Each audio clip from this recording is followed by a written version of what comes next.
Это река-электричка. Карманные горы.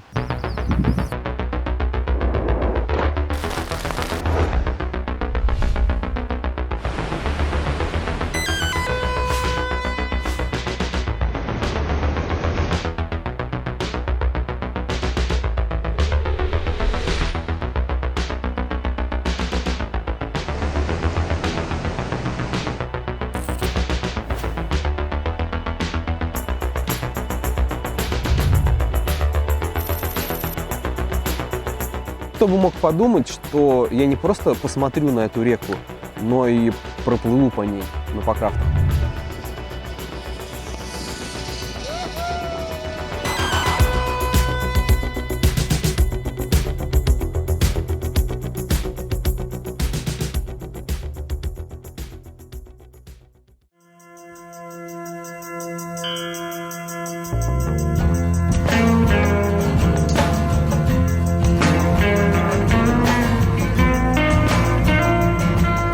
На границе Западной и Восточной Сибири простирается Хакасия.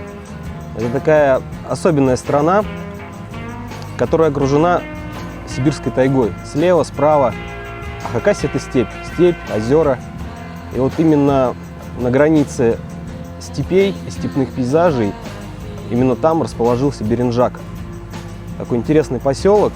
Ты едешь по степям, вот они озера, вот они красные, фиолетовые пейзажи, горные породы. И постепенно, потихонечку начинают подниматься холмики, которые вырастают в горы. Очень приятные виды, просто радует сердце, прям душа радуется. Мы приехали в Беренжак, перегрузились в одну машину, лютый экспедиционный автомобиль. В Киргизии его бодал конь, у него на боку раны серьезные. Вот. И вот в этот универсал мы загрузились шестером с рюкзаками, с покрафтами и поехали по новой дороге, которая идет до Усинского горно-обогатительного комбината, где добывают марганец. И тут очень такая пограничная ситуация. С одной стороны, это добыча ископаемых прямо в глубине тайги, первозданные, где горные ручьи, озера. С другой стороны, это открывает новые возможности. Когда мы оказались на перевале, уткнулись в эти снега, это, конечно, супер. Я вот сразу увидел место, куда я могу спокойно заехать с семьей, с маленькими детьми, уйти вправо к верблюдам, поставить палаточку и совершенно спокойно жить. Карманные горы. То есть вот прям красиво, хорошо, близко. Когда мы только поставили лагерь, нас накрыла гроза с ливнем таким хорошим. И после этого ливня, когда начало все парить, были такие быстро текущие, поднимающиеся облака. Это было очень красиво, впечатляющее зрелище. Все это надвигается, проходит через тебя. С перевала можно быстро дойти до интересных останцов, на которых, в принципе, даже можно полазить.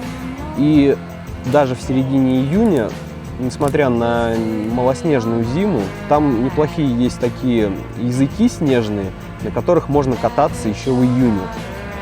Антон у нас запланировал, но, к сожалению, не получилось поснимать, потому что отличный свет не утром, а вечером.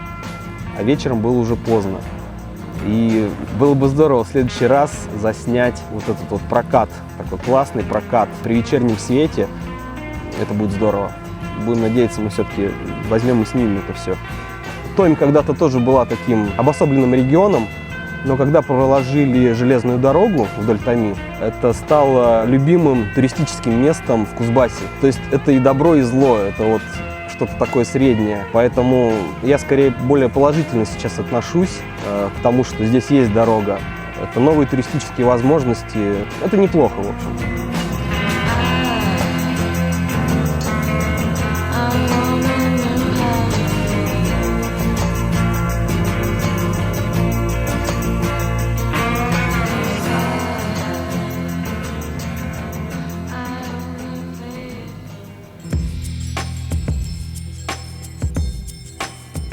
По поводу стоянки перехода, встали хорошо, горы увидели вдалеке. Вообще отлично, отличные пейзажи. Мне очень понравилась фраза Димы: все горы одинаковые, но очень разные. Приятная тайга, приятный пока район в плане Мошкары, то есть еще рано, реки, все отлично, все супер. Природа в начале-середине июня здесь, конечно, удивительная. Бегут ручьи, только начинают цвести цветы, очень много черемши. Природа оживает и готовится к короткому лету. Ей нужно успеть свой жизненный цикл осуществить. И вот эта вот сила, она впечатляет, вдохновляет. Сколько я хожу, убеждаюсь, что тайга и горы, они хороши в любое время года. Не только летом надо ходить, не только июль-август. Нужно стараться расширять сезоны и смотреть, какая природа в разное время года. Тропа идет вдоль Узунчула к Пихтереку. Сама тропа скорее зверовая, чем человеческая. На границах Хакасии и Кузнецкого Алатау часто бывает, что очень хорошие тропы. Почему так происходит? Потому что в Алатау зимы очень суровые в плане глубины снега. Снега очень много выпадает, поэтому всегда есть сезонная миграция оленей, моралов, то есть каких-то копытных, которые осенью, перед выпадением снега, они натаптывают колоссальные какие-то тропы. И, в общем-то, везде, где я вот ходил на таких границах, это очень помогает. Тропы классные, они такие чистенькие, хорошенькие, здорово. Идя вниз вдоль Узунчула, мы поражались, насколько быстро он набирает свою силу. Даже посещали мысли, то, что можно было спуститься и поплыть уже. Зачем идти, можно поплыть. Ну, конечно, там это нереально, там кое-где бревна, но желание возникало неоднократно. Когда мы вышли в Пихтереку, поразились, насколько он быстрый, мощный и прям такой спортивный. Где-то от 10 до 15 км в час он очень стремительный. Правильное слово стремительный, наверное, будет. Такие тоже сравнения: трамвай, там, электричка. То есть это река-электричка. Было время, где-то полдня, и нам Антон посоветовал сходить до водопада. Мы решили очень хитро сходить. Мы взяли с собой лодки. Во-первых, чтобы переправиться через реку. Во-вторых, чтобы не идти назад. И сразу попробовать, как оно будет.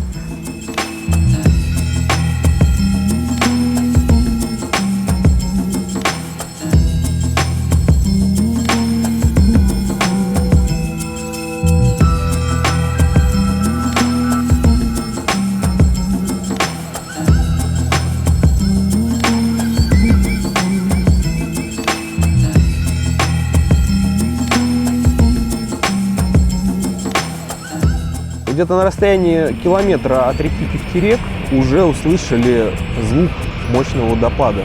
Мы поразились, что он настолько близко. Водопад, это тема. Прям, мощь.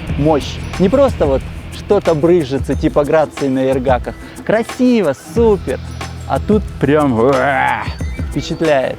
Наверное, вот как олень северный бежит. Вот эта вот сила, красота, грациозность, так и водопад стекает также грациозно, мощно, эпически. Если ручей еще не назван водопадным, ему больше другое никакое название не подходит. Этот ручей обязан называться водопадом, если он еще и так не называется.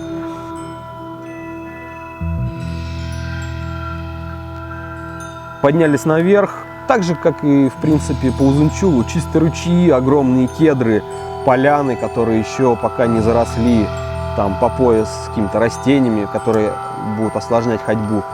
Сейчас это все проходимо, без гнуса. Сейчас просто красиво, и нужно бывать в такое время в тайге, в горах.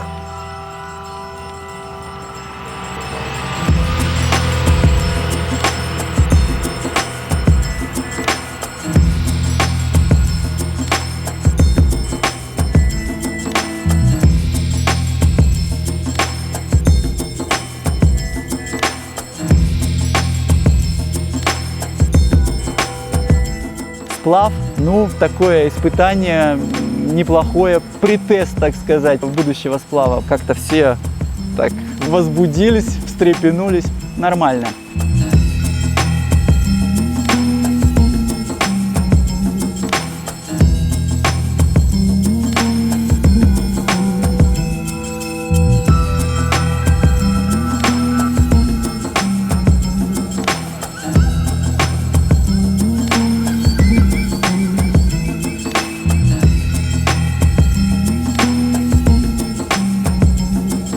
Минут 10-15 нам хватило, чтобы проплыть тот участок, который мы шли, наверное, часа полтора.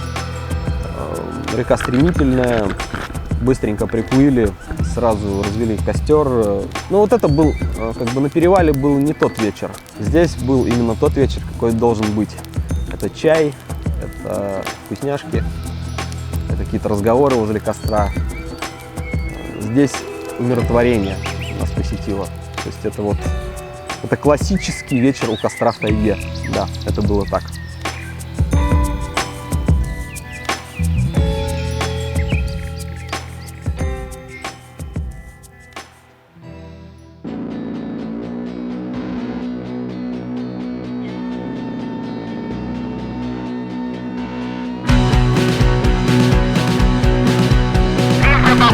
Я пакую рацию. Все, будь готов.